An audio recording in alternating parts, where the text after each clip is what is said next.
Pastor Rissy, o amado líder chinês, 1836-1896. Acontecera o impossível, e toda a população se condoía de tal tragédia. O Sr. Rissy, cidadão respeitado por todos, tornara-se crente. Fazia 2 anos que um pregador da nova religião pregava na província de Shanxi. Enquanto se esperava que enredasse alguns dos mais ignorantes, ninguém imaginava que o Sr. Rissy, homem culto, de grande influência entre o povo e destacado adepto de Confúcio, seria o primeiro a ficar enfeitiçado pelos diabos estrangeiros. Não havia entre o povo quem odiasse tantos estrangeiros como o Sr. Rissy. Mas, de repente, eis que ele estava ligado em espírito ao missionário. Abandonara todos os ídolos. Dizia-se que os queimara. Deixara de adorar as tábuas ancestrais. Não havia mais o cheiro de incenso na sua casa.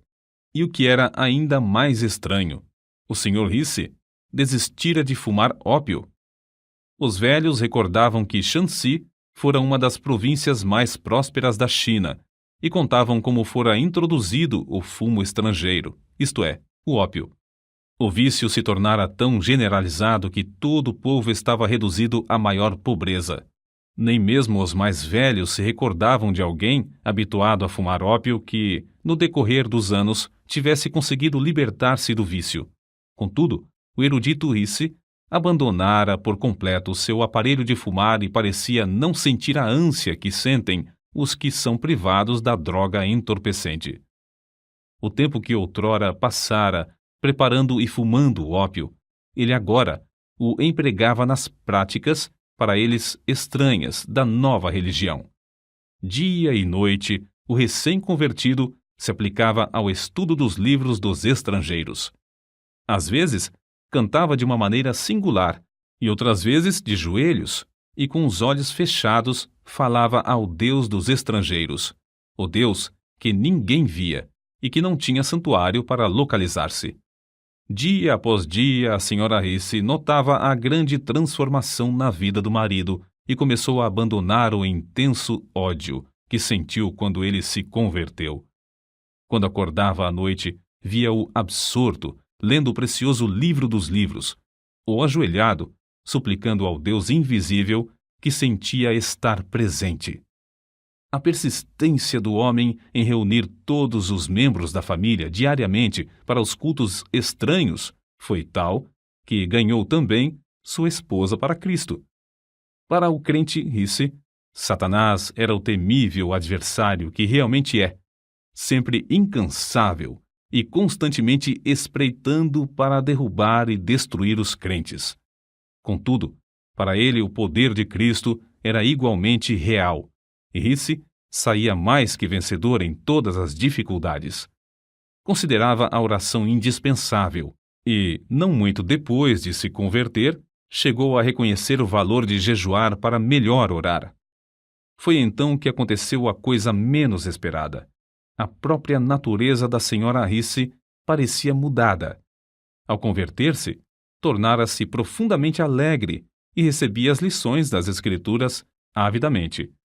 O marido esperava que breve ela se tornasse uma verdadeira companheira na obra de ganhar almas, mas, repentinamente, parecia pairar sobre ela uma nuvem do mal. Apesar de todos os esforços, sentia-se levada, contra a própria vontade, a praticar tudo quanto o diabo sugerisse. Caía, especialmente na hora do culto doméstico, com ataques violentos de cólera. O povo então dizia: o Rissy e sua esposa estão ceifando o que semearam. É, como afirmamos desde o começo, uma doutrina do diabo. E agora, a Sra. Rissy está possuída de demônios. Durante algum tempo, o inimigo das almas parecia invencível. A Sra. Rissy, apesar de todas as orações dos crentes, continuava a definhar, ficando quase sem forças. Nesta altura, Rissy, confiando no poder de Deus, chamou todos os membros da família para jejuarem e dedicarem-se à oração. Depois de orarem 3 dias e 3 noites seguidas em jejum, Rissy, sentindo-se fraco no físico, mas forte no espírito, pôs as mãos sobre a cabeça da esposa e ordenou, em nome de Jesus, que os espíritos imundos saíssem para nunca mais a atormentarem. A cura da senhora Risse foi tão notável e completa que houve grande repercussão em toda a cidade. O povo reconhecera o poder dos demônios sobre o corpo e ali, diante dos olhos, estava agora a prova de um poder maior do que o do diabo. Mas foi o senhor Risse, mais que qualquer outra pessoa, que se aproveitou dessa sensacional maravilha. Esforçou-se desde então de uma maneira nova a proclamar o Evangelho e dedicou-se, com crescente fé em Cristo, a orar sob todas as circunstâncias. Assim, de uma maneira simples e natural, Risse confiava que o Senhor faria o que prometera em Marcos, capítulo 16, versículos 17 e 18. Estes sinais acompanharão aos que crerem. Em meu nome expulsarão demônios, falarão novas línguas, pegarão em serpentes, e se beberem alguma coisa mortífera, não lhes fará dano algum, e porão as mãos sobre os enfermos, e estes serão curados. Em resposta à oração desse humilde crente, o Senhor cooperava com ele e confirmava a palavra com sinais, como em Samaria, Lida e outros lugares aos tempos dos apóstolos. E, tal qual os tempos antigos, homens e mulheres, ao verem o poder de Deus, convertiam-se ao Senhor. Nunca antes houve alguém para contrariar a Satanás em toda a província de Shanxi. Portanto, não é de admirar que ele estivesse enfurecido. Isso também foi como nos tempos antigos. A perseguição, entretanto, se tornou mais e mais severa, até que, por fim, o povo planejou, ao tempo de uma grande festa pagã, passar cordas por cima dos caibros nos templos idólatras e pendurar todos os crentes pelas mãos até que se retratassem e negassem a fé na religião dos estrangeiros. Ora, Risse era tão prático como espiritual e levou o caso ao conhecimento das autoridades. Era novato na fé e não conhecia bem trechos das Escrituras como estes: Não resistais ao mal, e minha é a vingança, eu recompensarei, diz o Senhor. Fez tão grande alvoroço perante o mandarim que este, para se ver livre do homem, mandou soldados para defenderem os crentes. A perseguição, por isso, fracassou. O povo, assombrado da religião dos estrangeiros, submeteu-se. E grandes multidões afluíram aos cultos. Contudo, Risse, com o passar do tempo, sentia-se descontente. Os crentes não se desenvolviam como ele esperava. As pequenas igrejas, apesar de todos os seus esforços para alimentá-las, não cresciam. E, com qualquer perturbação, grande número de crentes se desviava da fé. Entre os seus próprios escritos, há um relato que mostra como, nesse tempo, Risse viu seu erro e se deu à oração. Por causa das investidas de Satanás, dormimos, eu e minha esposa, durante o espaço de 3 anos, com a roupa que vestíamos de dia, a fim de melhor poder vigiar e orar. Às vezes, num lugar solitário, passávamos toda a noite orando, e o Espírito Santo descia sobre nós. Sempre cuidávamos de pensar, falar e nos comportar de modo a agradar ao Senhor, mas então reconhecíamos, como nunca, a nossa fraqueza, que de fato não éramos coisa alguma, e nos esforçávamos para saber a vontade de Deus. Não há talvez maior prova de verdadeira conversão do que a influência sobre o próximo.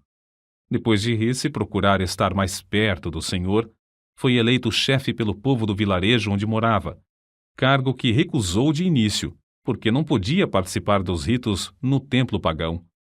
Mas esse fato foi previsto pelo povo, de modo que insistiram para que aceitasse a magistratura com a condição de ficar desobrigado de quaisquer solenidades que diziam respeito aos deuses.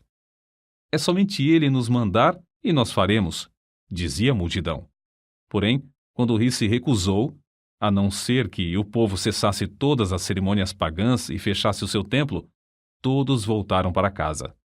Grande foi, pois, a surpresa quando, alguns dias depois, o povo voltou e concordou em fechar o templo. O erudito Risse era o único entre eles liberto do ópio e capacitado para chefiar o povo. O fervoroso crente, então, assumiu o cargo, como um serviço a ser feito perante o Senhor. Houve boa safra, bom êxito na parte financeira, e prevaleceram a paz e o contentamento.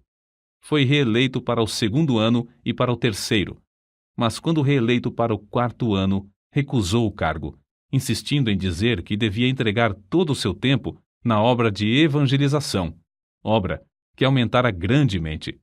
Quando o povo elogiava pela boa maneira como servia a todos, ele respondia com um sorriso.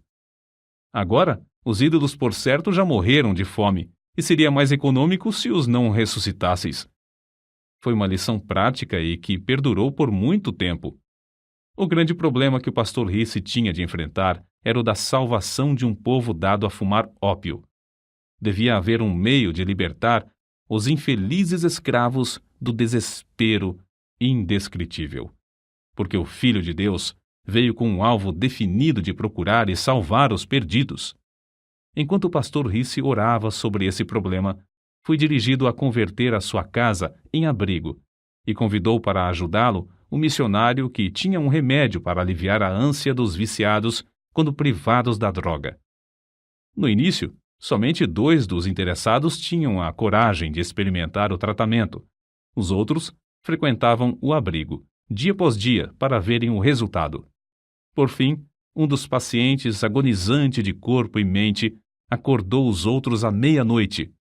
Em resposta às orações, o Senhor, que é o mesmo ontem, hoje e para sempre, o aliviou imediatamente.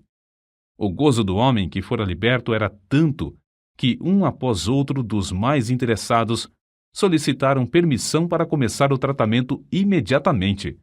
Nessa altura, faltou-lhes o remédio importado que usavam para diminuir os sofrimentos dos enfermos. Acerca disso, assim escreveu fervoroso Risse. Em oração e jejum permaneci perante o Senhor, rogando que me mostrasse quais os ingredientes necessários e me fortalecesse e ajudasse a preparar as pílulas para aliviar os que sofriam. Para distrair os pacientes e aproveitar o ensejo, o missionário ensinava-lhes hinos e passagens da Bíblia. Realizava cultos 2 vezes por dia e fazia os interessados repetir, hora após hora, trechos das Escrituras. Quando lhes faltava outro recurso, recorriam às pílulas preparadas pelo pastor Risse, as quais faziam o mesmo efeito do remédio importado. Contudo, o fiel Risse não confiava nas pílulas, nem as fabricava sem antes jejuar e orar. Costumava, ao fabricar as pílulas, passar o dia inteiro jejuando. Às vezes, de tarde, estando demasiadamente cansado para continuar de pé, saía para passar alguns minutos perante Deus. Senhor, é a tua obra, dá-me a tua força. Era o seu pedido, e sempre voltava renovado, como se tivesse comido e descansado. Um dos segredos do incrível êxito do pastor Risse na obra do abrigo era a audácia do seu amor para com os infelicitados cativos do vício do ópio. Amor que o levou a persistir e sacrificar tudo por eles. Quando caíam em alguma falta, ou mesmo tramavam para o derrubar, suportava tudo como somente o amor sabe suportar. Quanto mais o pastor Risse orava, tanto mais Deus aumentava a obra. E quanto mais crescia a obra, tanto mais ele sentia o anelo de orar. Em vez de ficar escravizado pelas inumeráveis obrigações, deliberadamente dedicava horas, e mesmo dias, frequentemente em jejum para orar perante o Senhor a fim de saber a sua vontade e receber da sua plenitude. Certo dia, quando assim orava, o Senhor o impressionou profundamente acerca do povo da cidade de Shaocheng, que vivia e morria sem saber o caminho da salvação.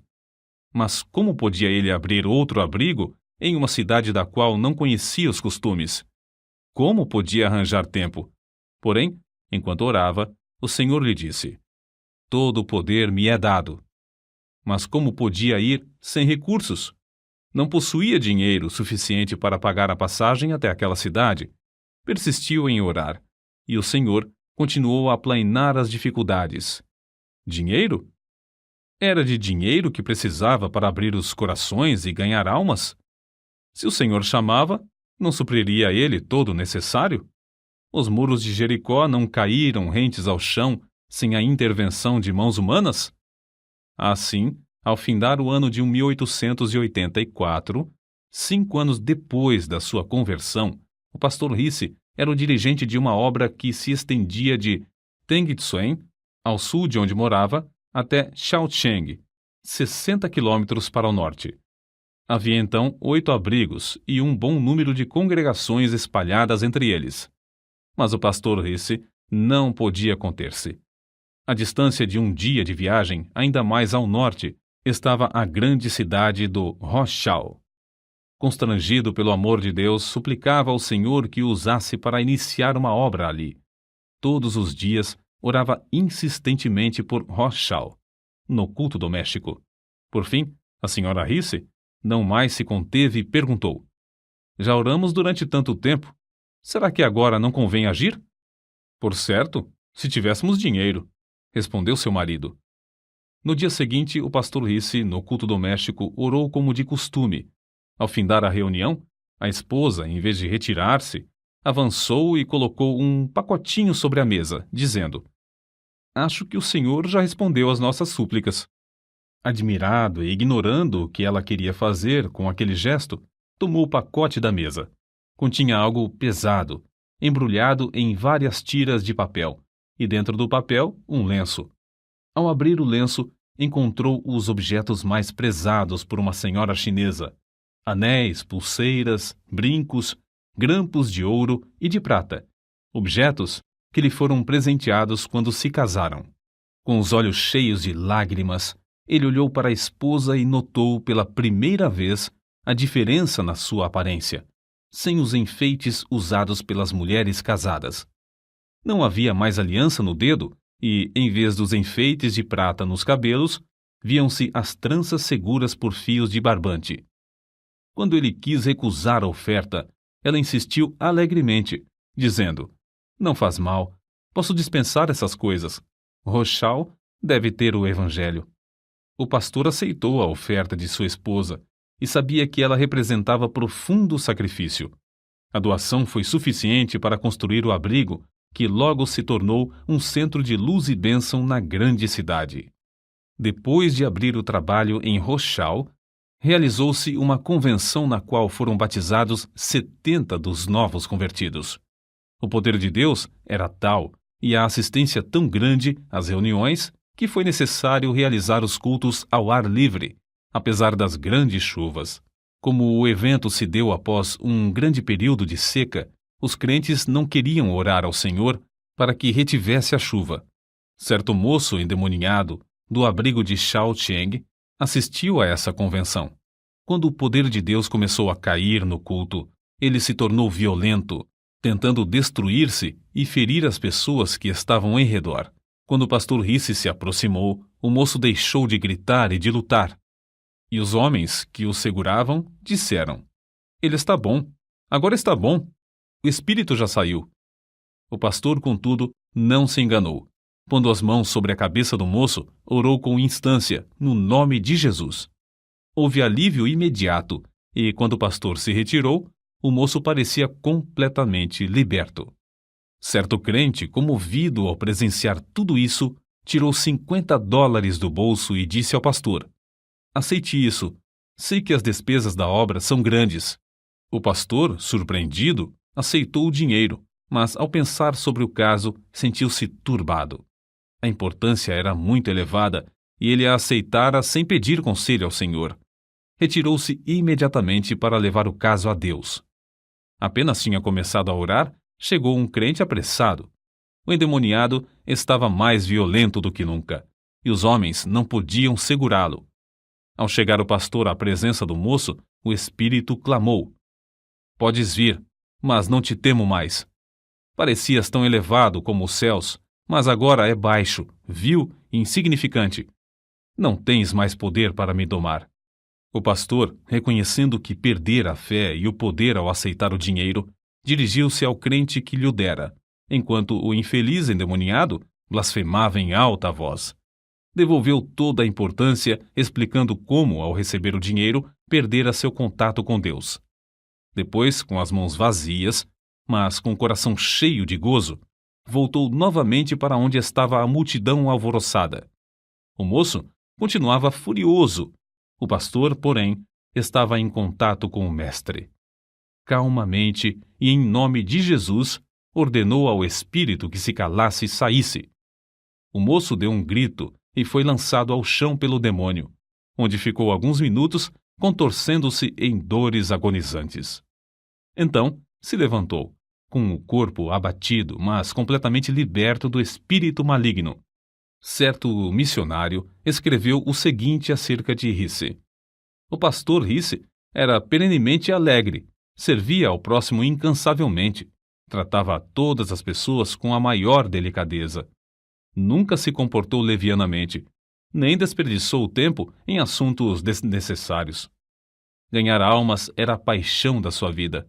Era impossível estar com o pastor Risse sem orar. Seu instinto em tudo era o de olhar para Deus. Muito antes de clarear o dia, ouvia-o no seu quarto, orando e cantando horas a fio. A oração se parecia com a atmosfera em que vivia, e ele esperava e recebia de Deus as mais destacadas respostas. Lembro-me de que, certa vez, quando viajava com ele, hospedamo-nos em uma pequena pensão. Foi procurado por uma mulher que tinha uma criança de colo enferma e que sofria muito. Homens e mulheres, em todos os lugares por onde passava, também o procuravam. Reconheciam que era homem de Deus e que podia socorrê-los. O pastor Risse ficou em pé imediatamente, cumprimentou a mulher com o filhinho, tomou-o nos braços e orou pedindo a Deus que o curasse. A mulher, grandemente consolada, partiu. Algumas horas depois, viu o menino são, correndo e brincando. Tais acontecimentos eram comuns. Nunca me esquecerei da convenção realizada em Pyongyang. Ao nos aproximarmos do local, durante a noite, ouvi os crentes chorando e orando em voz baixa. Ali estava o querido pastor Risse, juntamente com um grande número de irmãos, todos ajoelhados, clamando ao Senhor e suplicando que salvasse seus parentes e amigos. Acreditavam no poder da oração e se dedicavam à intercessão. Durante todo o inverno, o pastor Risse esteve sob o poder do Espírito e transmitia esse poder ao próximo. Quando encontravam um auxiliar passando por alguma prova, jejuava, orava e impunha-lhe as mãos. O resultado era que, geralmente, os auxiliares recebiam o mesmo poder. Nesse tempo, também havia grande falta de sujeição à palavra de Deus. O pastor Risse, porém, em tudo entregava-se à oração. No decorrer dos anos, tornou-se poderoso em expor as Escrituras. A força e a resistência que Risse manifestava sob provações físicas e mentais eram extraordinárias. Recebia virtude de Deus para realizar a obra divina.